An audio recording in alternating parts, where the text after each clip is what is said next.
성도 여러분, 우리들이 보통 기쁨이라고 하면 뭔가 현실적으로 나에게 이득이 되는 것을 생각합니다. 집이 생긴다든지 차가 생긴다든지 또 자녀가 성공한다든지 하면 우리는 기뻐합니다. 그런데 이런 기쁨 말고 현실적으로 마이너스가 돼도 기뻐하려는 일도 있습니다.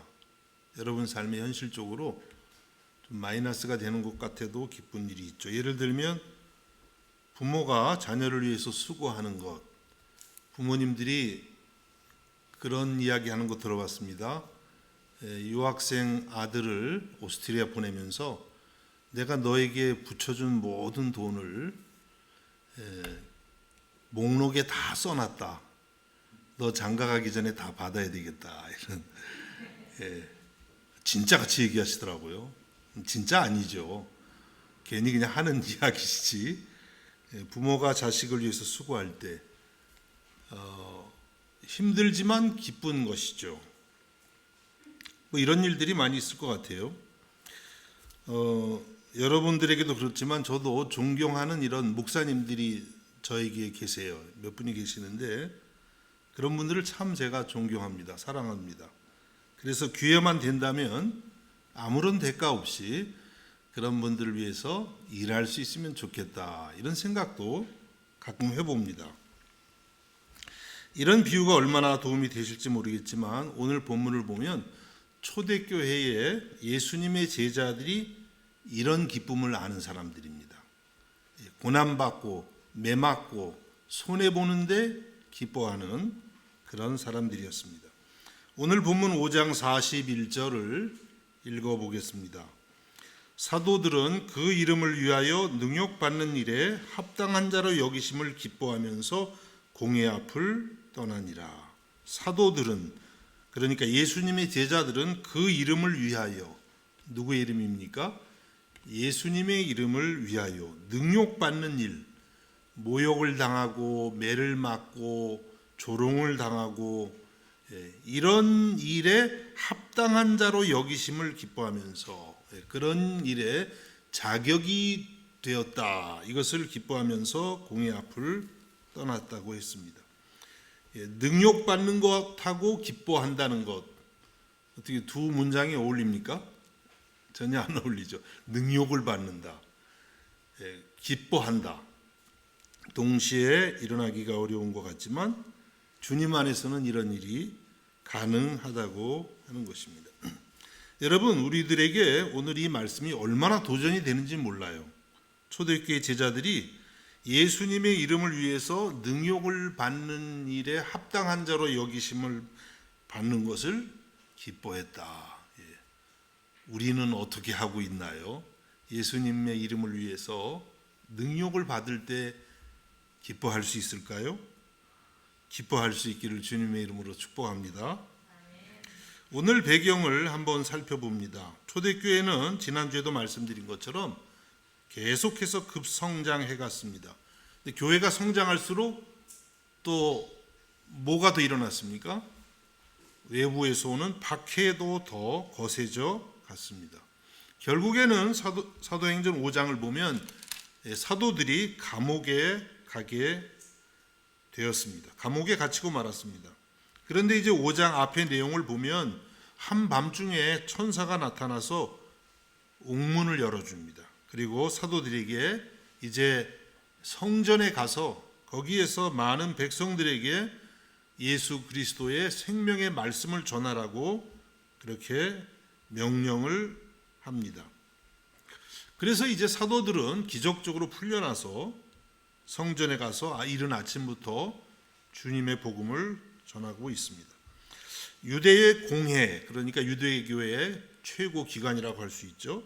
그 유대의 공회가 이런 일을 전혀 모른 채 관원들을 옥에 보내서 사도들을 데려오라고 명령을 합니다. 사도들을 데리고 와서 이제 어떤 구실을 삼아서 제거하려고 했던 것이죠.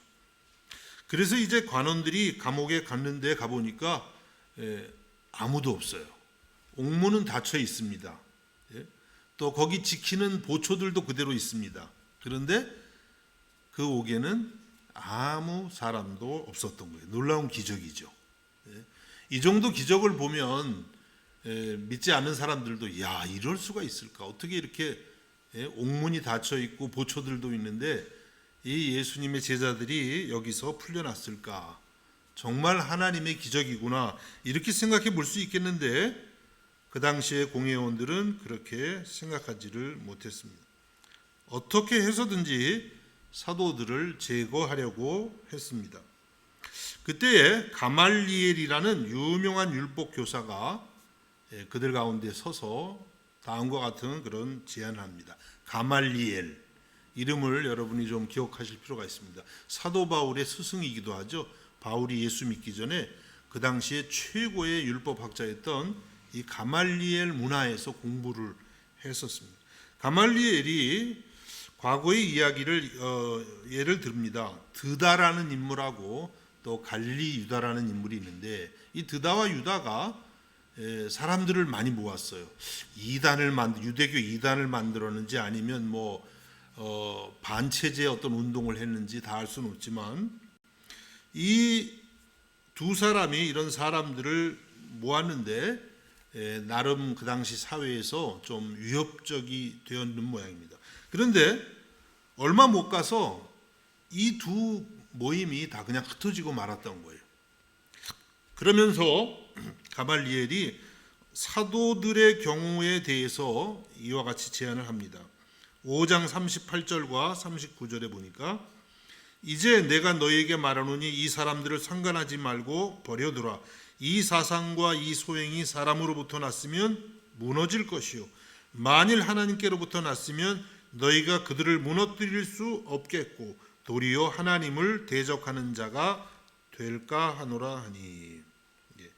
이 사도들의 예수를 전하는 운동을 그냥 내버려 두라고 합니다. 그러면서 이 사람들이 지금 전하는 이 말씀이 만약 사람에게서 시작된 거면 금방 없어질 것이고 과거의 드다 운동하고 갈릴리 유다 운동처럼 금방 없어질 것이고 만일에 하나님이 시작했다면 없앨 수도 없고 또 그들을 대적하는 것은 결국은 하나님을 대적하는 것이 될 것이라고 말을 합니다.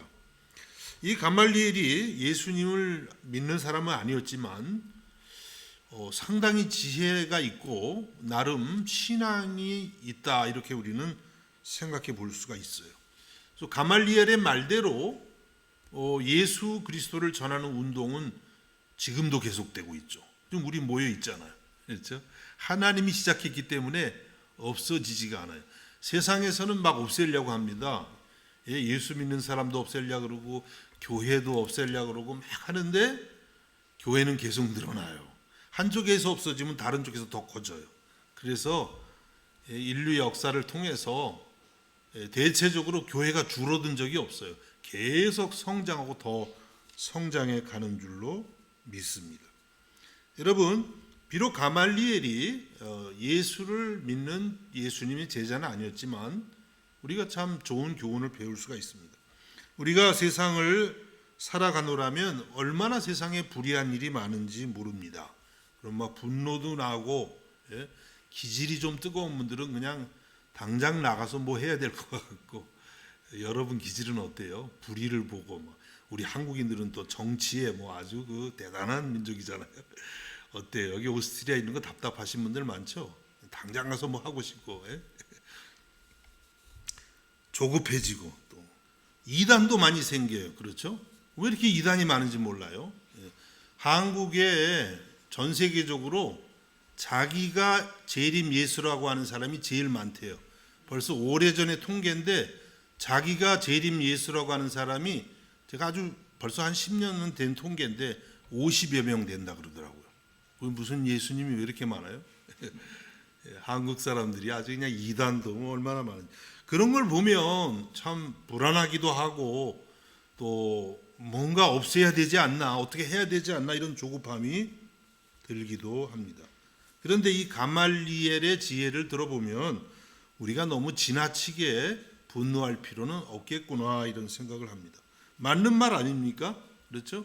어떤 운동이 하나님으로부터 시작됐다면 그거 없을 수가 없어요. 또 그거 없애겠다고 잘못 나갔다가는 하나님을 대적할 수도 있어요. 그러나 하나님이 시작한 일이 아니라면 그것이 우선은 굉장히 위협적인 것 같아도 멀지 않아서 다 흩어지고 만다는 그런 교훈을 우리는 배우게 되는 것입니다. 이런 것을 우리는 다른 말로 믿음의 여유 이렇게 말해 볼 수가 있어요. 우리 신앙생활은 여유가 있어야 됩니다. 왜 여유가 있냐면 모든 것을 하나님이 주관하시기 때문에 이 세상에는요 우리가 불의하다고 생각하는 어떤 것도 하나님의 주권 밖에 있는 게 없어요. 전부 하나님의 주권 안에 있는 것입니다. 그래서 우리는 끊임없이 기도하고 또 바른 일을 위해서 노력을 해야 되지만 그러면서도 우리는 믿음의 여유를 가질 수 있는 줄로 믿습니다. 여러분 너무나 세상의 불의 때문에 너무 열내지 마십시오. 하나님을 믿고 의지하고 하나님께 맡길 수 있기를 주님의 이름으로 축복합니다.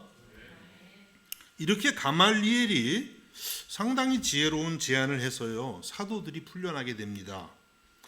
그런데 그냥 풀어준 것이 아니었습니다. 오늘 본문 5장 40절에 보니까 뭐라고 말씀을 하냐면 그들이 옳게 여겨 사도들을 불러들여 채찍질하며 예수의 이름으로 말하는 것을 금하고 놓으니. 산헤드린 공회, 유대 사회에서 최고 기관이죠. 그 사람들이 가말리엘의 제안을 옳게 여겼어요. 또 그것을 참 들은 것도 신기합니다. 그만큼 가말리엘이라고 하는 분이 대단했던 분 같아요. 그만큼 존경을 받는 분 같아요. 그래서 사도들을 놓아주기는 하는데 그냥 놓아준 게 아니고 채찍질을 했어요. 그리고 예수의 이름으로 말하는 것을 금하고 놓았다고 했습니다. 그들이 참 여전히 악했다는 것을 우리는 볼 수가 있습니다. 채찍질을 제자들이 당했습니다. 얼마나 아팠을까요? 그 당시 채찍질 우리가 뭐 이렇게 저렇게 들어보지 않았어요? 채찍 끝에 막 쇠조각이 있어서 그걸 때리면 몸이 살갗이 찢겨나가는 그런 고통이 있었다고 했는데 얼마나 아프고 얼마나 힘들었을까요? 제자들이 믿음이 없으면 어떻게 했을까요? 내가 이거 괜히 예수님 믿는데 따라다니다가 왜 내가 이런 신세가 됐어? 이제 이걸로 채찍 맞고 이제 풀려나면 나는 이제 교회 더 이상 안 가. 이렇게 했을 수 있겠죠. 그런데 제자들은 그렇게 생각하지를 않았습니다. 41절 말씀 맨 처음에 말씀드렸는데 오늘 말씀의 핵심 구절입니다. 사도들은 그 이름을 위하여 능력받는 일에 합당한 자로 여기심을 기뻐하면서 공회 앞을 떠나니라. 예수님의 제자들은 예수님의 이름을 위해서 이 채찍 맞을 수 있는 그런 자로 여기심, 자격을 인정받은 그것 때문에 기뻐하면서 떠났다고 했습니다. 정말 우리에게 얼마나 믿음의 도전을 주는지 알 수가 없어요. 어떻게 이런 신앙이 가능했을까요? 몇 가지로 나누어서 한번 생각을 해봅니다. 첫 번째는 제자들은 고난을 통해 예수님의 사랑이 깨달아졌을 것입니다. 고난을 통해서 주님의 사랑을 더 알아간 거죠. 여러분 제자들이 이렇게 채찍질을 당할 때 무엇을 떠올렸겠어요? 불과 얼마 전에 예수님께서 채찍질을 당하셨던 그 장면을 제자들은 떠올렸을 거예요. 그때는 관원들이 너무 무서웠습니다. 자기들도 잡혀서 저렇게 채찍질 당하면 어떻게 하나 하는 두려움 속에서 그들은 다 도망치고 말았습니다. 그들의 마음에 깊은 절망, 자신들에 대한 그런 실망, 또 주님 앞에서 죄송한 그런 죄책감에 사로잡혔을 것입니다. 그런데 제자들이 예수님의 부활을 목격했습니다. 그리고 오순절에 성령으로 충만함을 받았습니다. 그리고 그들이 깨닫게 된 것은 예수님께서 군병들에게 채찍을 맞은 것은 바로 자신들을 대신한 주님의 큰 사랑이라는 것을 알게 된 것입니다. 그 당시는 몰랐어요. 왜 예수님이 저렇게 십자가에 못 박히고 또 채찍질을 당하는가. 나중에 이제 예수님 부활을 목격하고 성령을 받고 나니까 알게 된 거죠. 아, 주님께서 나를 대신해서 채찍을 당하셨구나. 내 죄 때문에 십자가에 죽으셨구나. 이와 같은 사실을 깨닫게 되었던 것입니다. 그래서 베드로는 나중에 이렇게 기록했습니다. 베드로전서 2장 24절에 보니까 친히 나무에 달려 그 몸으로 우리 죄를 담당하셨으니 이는 우리로 죄에 대하여 죽고 의에 대하여 살게 하려 하심이라. 그가 채찍에 맞음으로 너희는 나음을 얻었나니. 그가 채찍에 맞음으로 너희는 나음을 얻었나니. 나중에 깨달은 거예요.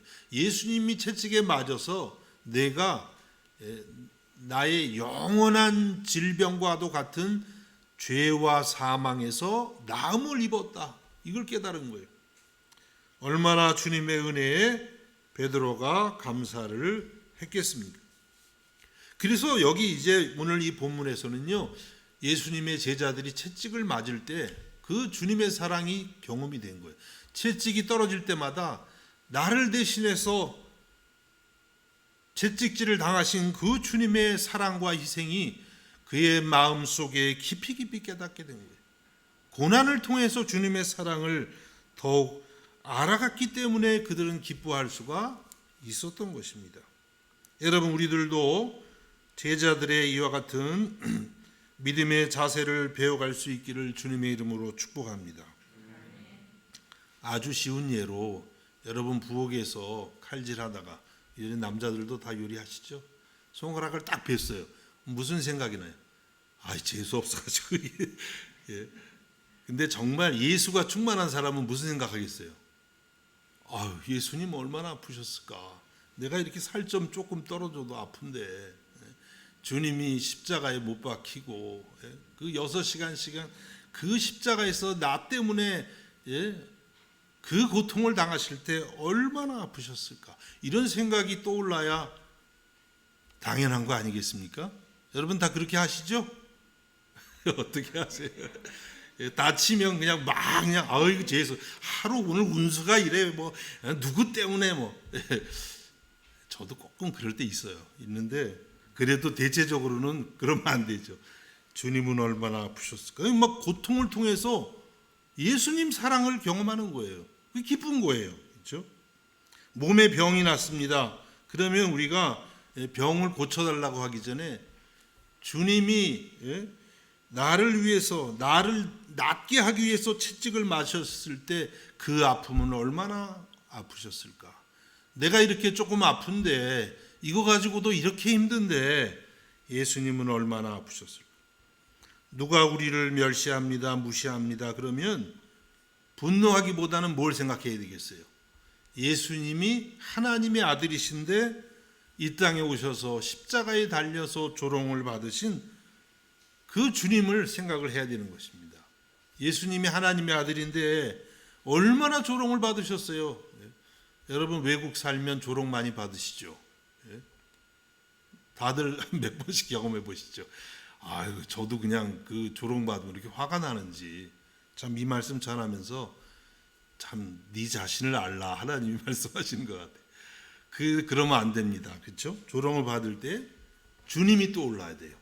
나 때문에 그렇게 조롱을 받으신 예수님, 그 사랑을 우리가 생각하는 거예요. 그래서 우리는 고난을 통해서 주님의 사랑을 더 알아갈 수 있는 그런 기회를 갖게 되는 줄로 믿습니다.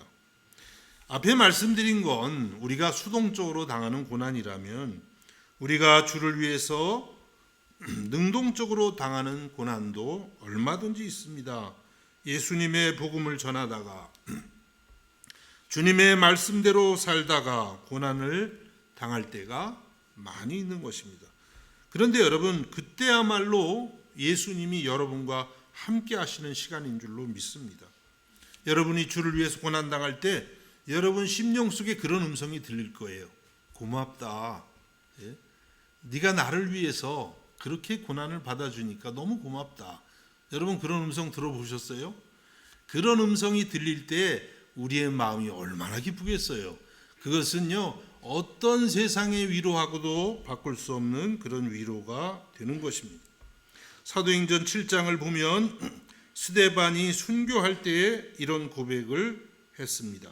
사도행전 7장 55절과 56절에 보니까 스데반이 성령 충만하여 하늘을 우러러 주목하여 하나님의 영광과 및 예수께서 하나님 우편에 서신 것을 보고 말하되 보라 하늘이 열리고 인자가 하나님 우편에 서신 것을 보노라 한데, 스데반이 이제 돌에 맞아서 순교하기 직전에 그런 모습을 기록하고 있습니다.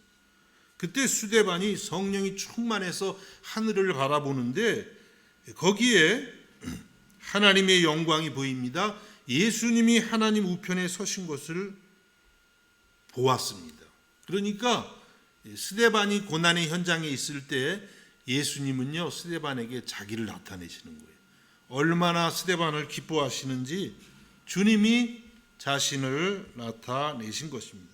그래서 이와 같은 위로를 통해서 스데반은 순교의 자리에서 승리할 수 있었던 것입니다. 여러분, 우리가 고난을 받으면 받을수록, 주님을 위해서 고난을 받으면 받을수록 주님은 우리와 더욱더 함께 하시고 그동안 우리가 알지 못했던 놀라운 하늘의 기쁨을 우리에게 허락하시는 줄로 믿습니다. 여러분, 우리가 지금 살아가는 시대도 주님을 위해서 살아가는 게 쉬운 시대가 아닙니다. 어려운 시대라 그래요. 또 오스트리아에 어떻게 보면 기독교 문화가 깊이 있지만 그럼에도 불구하고 여기서 우리가 믿음 생활하는 거, 글쎄 제 경험으로는 그렇게 쉬운 일이 아닌 것 같습니다. 또 우리 한국은 또 말할 것도 없어요. 한때 정말 세계적으로 칭찬되는 그런 교회였는데요. 요즘에는 한국에서 젊은이들 같은 경우는 예수 믿는 사람들이 거의 없대요. 큰 교회 가면 많지만 전체적으로 보면 예수를 믿는 게 힘들고 어디 가서 내가 예수 믿는다는 것을 당당하게 말하기가 쉽지 않다는 거예요. 그래서 이 시대에도 우리가 고난을 받을 수가 있어요. 고난을 받을 수 있는 시대가 된 게 얼마나 감사해요? 아닌가요? 예수를 믿는 게 힘든 시대가 사실은요, 참 감사한 거예요. 왜냐하면 우리가 주를 위해서 고난을 받으면 그 주님의 십자가 사랑을 더 알 수 있고, 그리고 또 주님이 우리와 더욱더 가까이 하시기 때문입니다. 여러분, 우리가 예수님을 믿음으로써 현실적인 이득을 바라기도 하지만 또 하나님은 그런 것을 주시기도 하지만 우리는 거기에서 한 단계 더 나아가서 주님을 위해서 고난받는 그런 기쁨도 알아갈 수 있기를 주님의 이름으로 축복합니다. 그리고 오늘 또 제자들은 어떻게 이제 41절 다시 보면 능력 받는 일에 합당한 자로 여기심을 기뻐했다고 했습니다. 자격이 된다는 거예요. 고난이라는 게 하나님이 아무에게나 주시는 게 아니라는 거죠. 여러분, 예를 들면 회사에서 어떤 어려운 문제가 생겼어요. 누구에게 맡길까요? 회사 처음 들어온 사람에게 맡길까요? 그랬다가 이제 그 어려운 일이 이제 더 어려운 일이 돼서 큰일 나죠. 잘 훈련되고, 그렇죠? 능력 있는 사람에게 일을 맡길 것입니다. 시켜봐야 별로 기대할 것이 없는 사람에게는 어려운 일을 맡기진 않아요. 그러면 또 그 어려운 일을 맡은 회사원은 어떻게 생각했겠어요? 내가 이게 재수 없다 보니까 오늘 왜 재수 없다는 얘기를 이렇게 몇 번씩 하네요. 내가 재수 없다 보니까 그렇게 생각할까요? 아니죠. 사장님이 나를 인정하는구나.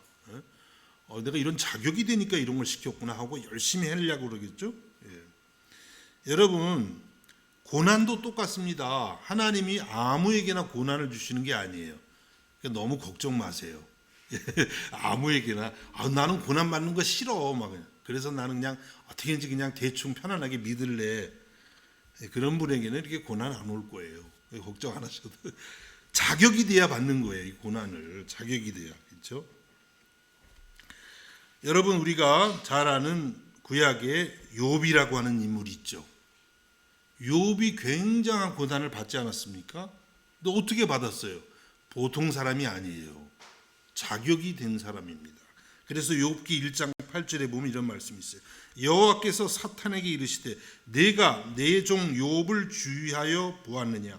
그와 같이 온전하고 정직하여 하나님을 경외하며 악에서 떠난 자는 세상에 없느니라.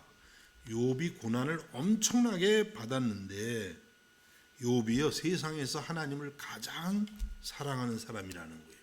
가장 경외하는 사람. 그렇게 자격이 되니까 고난이 왔지.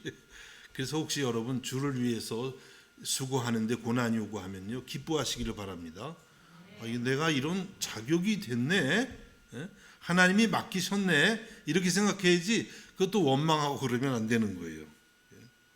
그래서 여러분 우리가 인생에서 당하는 고난을 해석하기가 쉽지가 않아요.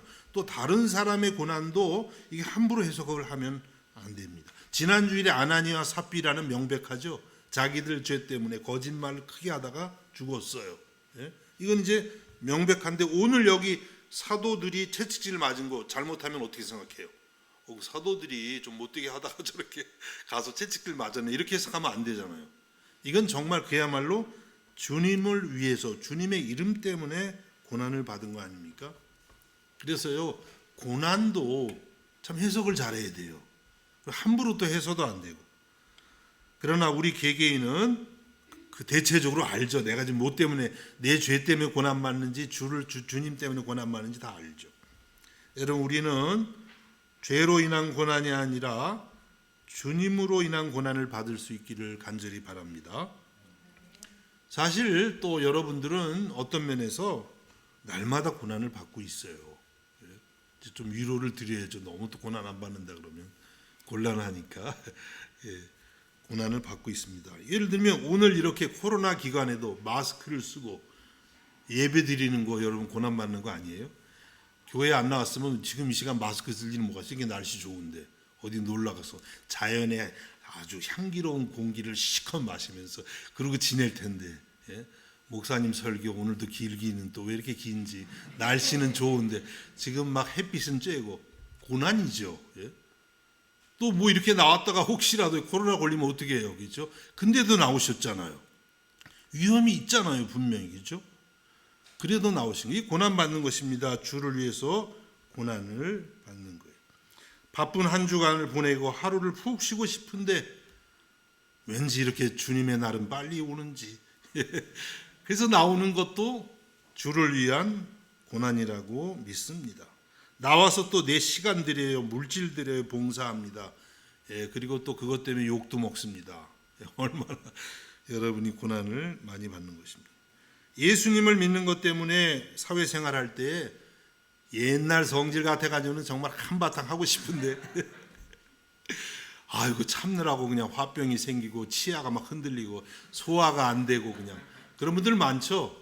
그러다 또 한 번 쏟아냈는데 그게 얼마나 더 마음에 찔리는지 며칠씩 그냥 회개하고, 그렇죠? 그것도 다 주님을 위한 고난입니다. 예수님을 믿기 때문에 나의 물질을 가지고 이웃을 돕기도 합니다. 다 사실은 고난 받고 있어요. 안 받는 분들이 없습니다. 그런 고난을 우리가 받다가 주님이 원하시면 때로는 사도들처럼 옥에도 가고 그렇죠. 이건 이제 당해봐라요. 저도 모르는 거예요. 목사님 앞에서 설교하니까 저렇게 버젓하지. 실제로 이제 고난이 와가지고 자 비엔나 장로교회에서 감옥에 갈 사람 선착순 3명 구합니다. 그러면 저 장로님이 권사님이나 저 어디 신실한 우리 집사님 아무도 모르는 거예요, 그렇죠? 어쨌든 때가 되면 우리가 매도 맞을 수 있고 감옥에도 갈 수 있고 생명도 드릴 수가 있는 줄로 믿습니다. 그리고 바른 신앙, 이 제자들이 보여준 신앙은 뭐냐면 그것이 특권이라고 고백하는 거예요. 이 자격이 됐네. 이렇게 여러분이 고백할 수 있기를 주님의 이름으로 축복합니다. 여러분, 주님을 위해서 고난받는 사람에게는 하늘의 복이 있다고 말씀하셨어요. 우리는 너무 이 세상의 복만 좋아합니다. 근데 성경을 보면요, 이 세상의 복도 있어요. 그런데 주님이 더 강조하시는 건 하늘의 복. 왜냐하면 영원한 복이니까. 이게 진짜예요. 우리 이걸 진짜 믿어야 돼요. 마태복음 5장 10절에서 12절 말씀에 예수님이 이 산상수훈 8복 중에 마지막 복, 어떻게 보면 가장 좋은 복을 말씀하셨어요. 의를 위하여 박해를 받은 자는 복이 있나니 천국이 그들의 것임이라. 나로 말미암아 너희를 욕하고 박해하고 거짓으로 너희를 거슬러 모든 악한 말을 할 때에는 너희에게 복이 있나니 기뻐하고 즐거워하라. 하늘에서 너희의 상이 큼이라. 너희 전에 있던 선지자들도 이같이 박해하였느니라. 사람들이 여러분을 예수님 믿는 것 때문에 박해를 하면 어떻게 말씀하셨어요? 너희에게 복이 있나니 기뻐하고 즐거워하라. 이 신앙으로 가야 돼요. 여기 제자들이 지금 이 산상수훈 8복의 8번째 복 그대로 한 거예요. 능욕을 받을 때 기뻐하고 즐거워했습니다. 왜 그렇게 하라고 하셨습니까? 하늘에서 너희의 상이 큼이라. 하늘의 상. 여러분, 하늘의 상이 보일 수 있기를 바랍니다. 우리 성도들이 하늘의 상이 안 보이면 이 세상의 상에 연연해요. 하늘의 상이 보여야 돼요. 하늘의 상이 보일 때 우리는 이 땅에서 주를 위해서 고난받는 모든 것들이 오히려 기쁨이 될 줄로 믿습니다. 여러분, 우리의 믿음이 이와 같은 수준으로 나아갈 수 있기를 주님의 이름으로 축복합니다. 이제 42절 말씀인데요. 공회가 예수님의 이름을 절대 말하지 말라 그랬어요. 어떻게 했을까요? 그렇지. 우리 권세에 순종해야 되니까 오늘부터 예수 전하는 건 끝. 이랬을까요? 그랬다면 성경이 아니죠. 42절에 뭐라 그랬죠? 그들이 날마다 성전에 있든지 집에 있든지 예수는 그리스도라고 가르치기와 전도하기를 그치지 아니하니라. 이야, 어떻게 이런 에너지가 나왔을까요? 지금도 관원이 무서운데 그 옛날에는 얼마나 무서웠을까요? 절대 예수 전하면 안 돼 했는데 예수는 그리스도라고 가르치기와 전도하기를 그치지 않았대요. 이건 뭐 그냥 나 죽여주세요 하는 거고 다름없잖아요. 초대교회의 제자들이 이와 같은 믿음을 가졌던 것입니다. 어떻게 그럴 수가 있었을까요? 그것은 오늘 이 42절 말씀 자체에 있어요. 그들이 뭐라고 했습니까? 예수는 그리스도라. 이 고백이 확실한 거예요. 예수는 그리스도라. 이 믿음이 확실하고 고백이 확실했기 때문에 그들 안에 기쁨이 있었고요. 또 이것을 전하지 않고는 견딜 수가 없었던 것이에요. 우리는 사실 한국인은요, 예수는 그리스도라 그러면 좀 다가오지 않아요. 물론 믿음 생활을 오래 하신 분들은 다가오지만, 뭐 우리 한국의 그리스도라는 말 잘 안 쓰잖아요, 그렇죠? 근데 여러분, 이 당시 유대인들에게는 이 그리스도라는 말이 굉장한 말이었어요. 유대인들은 수백 년 동안 그리스도, 메시아, 구원자를 기다려왔습니다. 아니, 창세기부터 하나님은요, 그리스도, 메시아를 보낸다는 약속을 하고 계세요. 말라기까지 성경 전체가 구약에서 계속 하나님이 메시아, 그리스도를 보낼 것이다. 이 약속을 하고 계십니다. 그래서 또 당시에 이 유대 사회는요, 오랫동안 식민지 생활을 했거든요. 수백 년 동안 나라가 이 제국이 바뀌면서 계속 식민지 생활을 했어요. 그래서 그들은 정말 그리스도를 간절히 기다렸습니다. 근데 그 그리스도가 누구예요? 정치적인 메시아를 기다리는, 다윗 왕과 같은 분이 와서 정치적인 해방을 주기를 간절히 기다렸던 것입니다. 예수님의 제자들도 처음에는 그랬어요. 정치적인 그리스도를 간절히 원했고 예수님을 그렇게 알았습니다. 그러다가 제자들이 나중에 새롭게 깨달았습니다. 그리스도는 정치적인 메시아가 아니라 그 이상, 그 이상의 메시아라는 사실을 알게 된 거죠. 그리스도는 인간의 가장 근본적인 문제인 죄와 사망의 문제로부터 건져내서 하나님의 의와 영원한 생명을 주시는 그리스도라는 사실을 알게 된 것이. 제자들은 이런 메시아를 만난 거예요. 이런 그리스도를 만난 거예요. 얼마나 기뻤겠어요. 전에 제가 핀란드 있죠. 북유럽 핀란드에 어떤 성결교 계통의 목사님이 전 세계를 다니면서 선교하시는데 갑자기 통역이 필요하다 그래가지고 시간이 없는데 얼마나 부탁을 하는지 할 수 없이 핀란드까지 간 적이 있었어요. 근데 그때 거기 이제 뭐 강사 한 분이 있었는데 그분이 어떤 분이냐면 유대인이었다가 예수님을 믿은 사람이에요. 그분이 이제 저쪽 어디죠? 우크라이나인가 어디 옛날에 살다가 이제 예수를 만난 거예요. 야, 근데 그분은 예수님 얘기만 하면은 그냥 눈물이 나요. 흘러요. 생각해 보세요, 여러분. 지금까지 메시아를 기다렸는데 유대 민족이 그 예수님 오시기 전에도 오랫동안 기다렸고 예수님 오신 지 2000년 됐어요. 얼마나 메시아를 기다렸어요. 그러다가 이분이 예수님이 메시아라는 사실을 알게 된 거예요. 우리가 지금 경험하는 그 감동은 아무것도 아니에요. 그냥 그분은 계속 울어요. 그냥 믿은 지가 오래됐는데 예수는 그리스도라 계속 울어요. 야, 생긴 것도 꼭 예수님처럼 생기셔가지고 그분 옆에 있으니까 그냥 제가 예수님을 만난 감동은 100분의 1도 안 되는 것 같더라고요. 그러니까 유대인들이 예수님 메시아로 알면은요 완전히 그냥 뒤집어집니다. 그분들을 메시아닉 주 이렇게 말하잖아요. 지금 그런 분들이 많이 일어나요. 전 세계적으로 예수님을 메시아로 발견. 그분들 한번 믿었다면 다 사도 바울 같아요. 얼마나 전도를 열심히 하고 그냥 자기 가진 거 완전히 다 바칩니다. 그리스도를 전하기 위해서. 그럴 수밖에 없을 거 아니에요. 메시아를 그렇게 오랫동안 기다리다가 알고 보니까 우리가 박해했던 예수가 메시아다. 얼마나 기가 막혀요. 이런 감동이 있는 거예요. 지금 이 제자들이. 그래서 예수가 그리스도라는 걸 이 제자들이 깨닫고는 어떻게 할 줄을 모르는 거예요.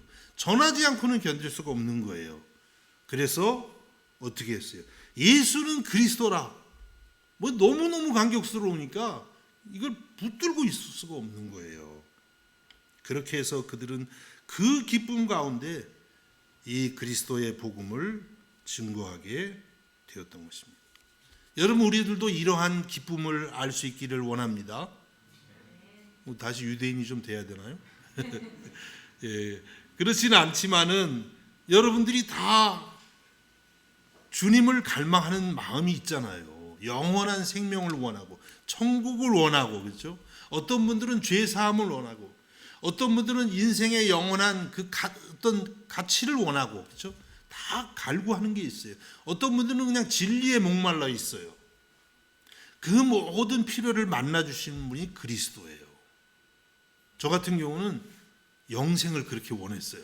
아니, 중학생 때 뭐 중학생이 뭐 이렇게 죽음이 무섭다고 왜 이렇게 죽음을 무서워하는지 몰라요. 얼마나. 제가 한때는요 버스를 타고 다리를 못 건너갔어요. 중학생이. 왜 그러냐면 혹시 이거 무너져서 죽으면 나는 어떻게 될까? 내 영혼은 어떻게 될까? 너무 좀 일찍 인생의 고난을 알았나 봐요. 고민하고 뭐 어떻게. 그래서 죽지 않는 약을 하나 발견하면 어떨까? 이렇게 생각해 보니까 한 400년은 살게 할 것 같더라고요.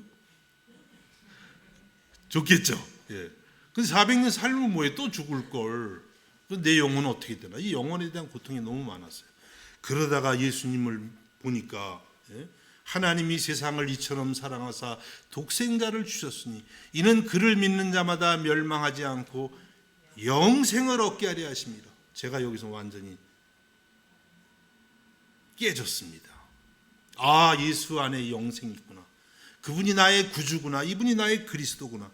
내가 영원한 생명의 복음을 땅끝까지 전해야지. 그러고 있는 거예요. 예. 여러분들에게도 다 그런 필요가 있을 줄로 믿습니다. 그 모든 필요를 채우시는 예수 그리스도를 여러분 삶의 인생에 주님으로 만날 수 있기를 주님의 이름으로 축복합니다. 이렇게 될 때에 진정한 기쁨이 있고 우리들도 어떤 상황에서도 복음을 전하고 주를 위해서 기쁨으로 고난을 받는 성도들이 되는 줄로 믿습니다. 이번 한 주간 살아가시면서 이와 같은 기쁨을 알아갈 수 있기를 우리 주님의 이름으로 축복합니다. 기도하겠습니다. 하나님 아버지, 말씀을 감사드립니다. 초대교회 제자들이 우리와 똑같은 예수님을 믿었는데 그들은 어떻게 이렇게 뜨겁게 주님을 믿을 수가 있었습니까? 채찍질 당하는 것에 합당히 여김을 받은 것을 기뻐했다고 했는데 주님, 우리에게는 이와 같은 믿음이 너무나도 부족한 것 같습니다. 불쌍히 여겨 주옵시고 우리들도 우리의 믿음도 이와 같이 자라가게 하여 주옵소서.